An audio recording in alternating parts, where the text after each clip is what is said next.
Chadema ni chama ambacho kina hazina ya viongozi wengi na walio bora.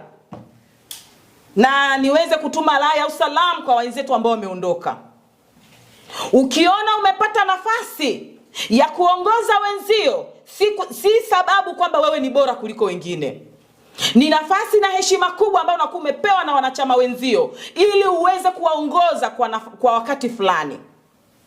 Hivyo basi, nafasi zitajazwa kwa sababu bado Chama cha Demokrasia na Maendeleo kina viongozi, kimejisazia viongozi bora huko chini.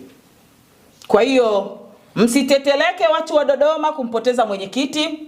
Ndani ya siku 7 zijazo tutakuwa tayari tuna mwenyekiti. Nitatoa tamko la lini tufanye uchaguzi, kwa hiyo ondoeni shaka. Naomba niongelee swala pia la watu wanaoondoka. Wasituvunje moyo wanachama ambao bado tupo na bado tuko imara kwa ajili ya kusimamia malengo ya chama. Chama chetu ni chama cha siasa ambao dhumuni lake namba 1 ni kushiriki uchaguzi na kushinda. Tunaposema no reforms, no election, tunamaanisha kwamba hatuko tayari kuendelea kuwa wasindikizaji. Tuingie kwenye chaguzi ambazo hazileti tija. Dhumuni letu namba 1, Chama cha Demokrasia na Maendeleo, ni kushiriki chaguzi ngazi zote za kiserikali na kushinda. 2019 tumepoteza serikali za mitaa kwa ajili ya udhalimu wa serikali hii ya Chama cha Mapinduzi.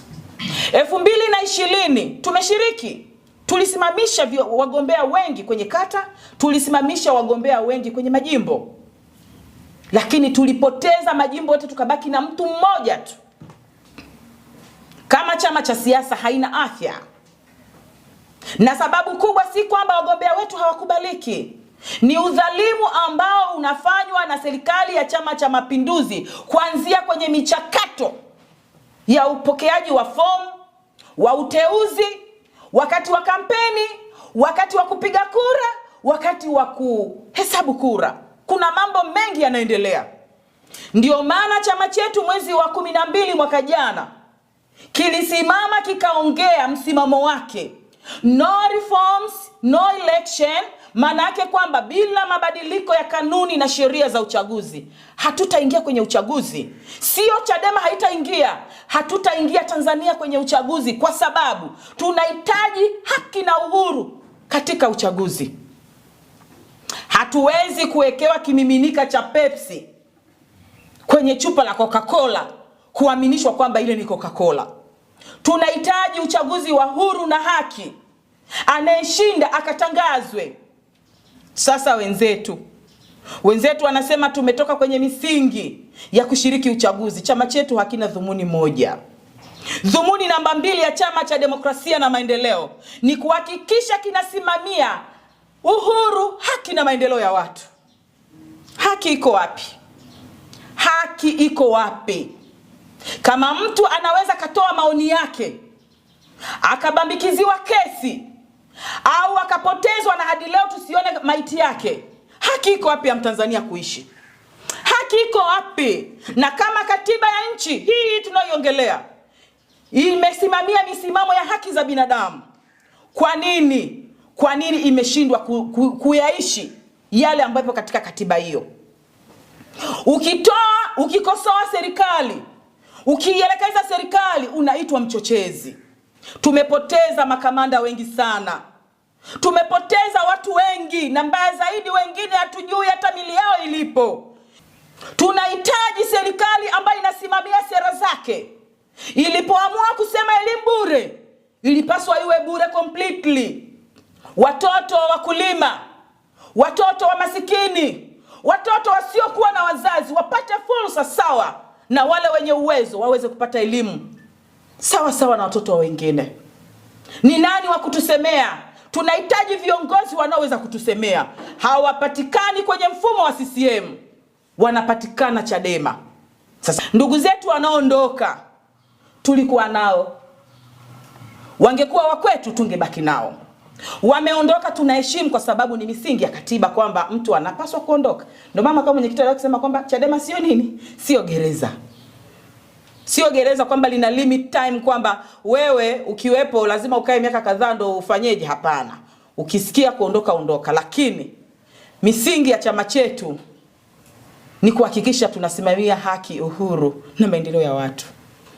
Mimi kuwa mbunge wa jimbo la Buyungu haimaanishi kwamba watu wote wa Buyungu wananufaika na ubunge wangu zaidi ya uwakilishi tu.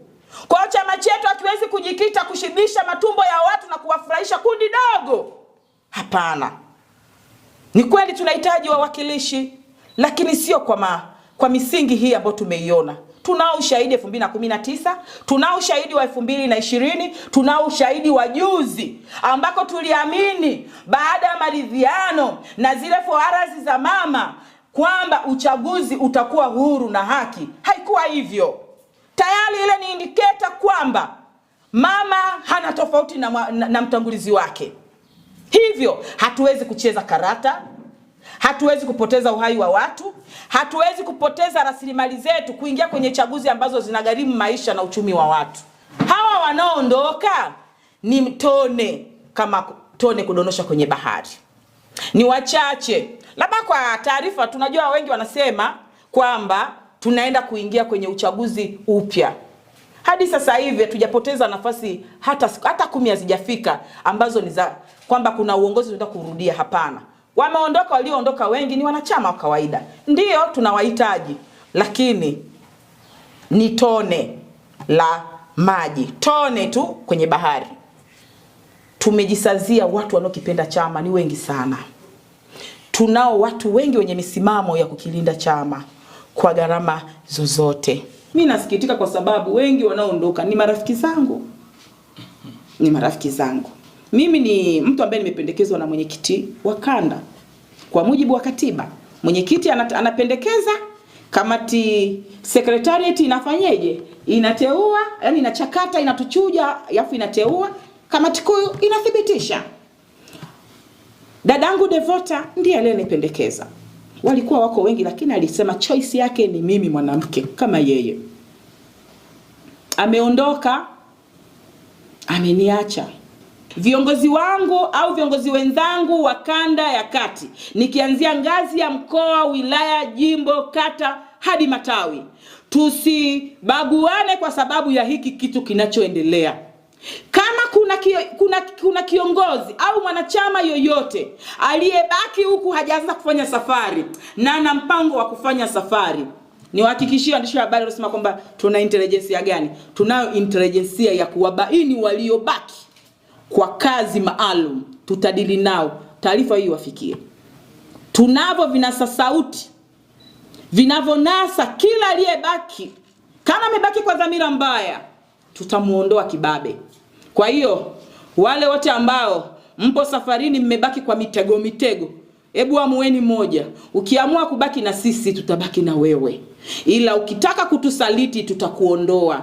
Ila viongozi, katiba yetu ndo msafu wetu. Tusiwaondoe watu kwa sababu walishawishiwa kuhama na hawajahama, wakatuhumika kwamba ni watuhumiwa.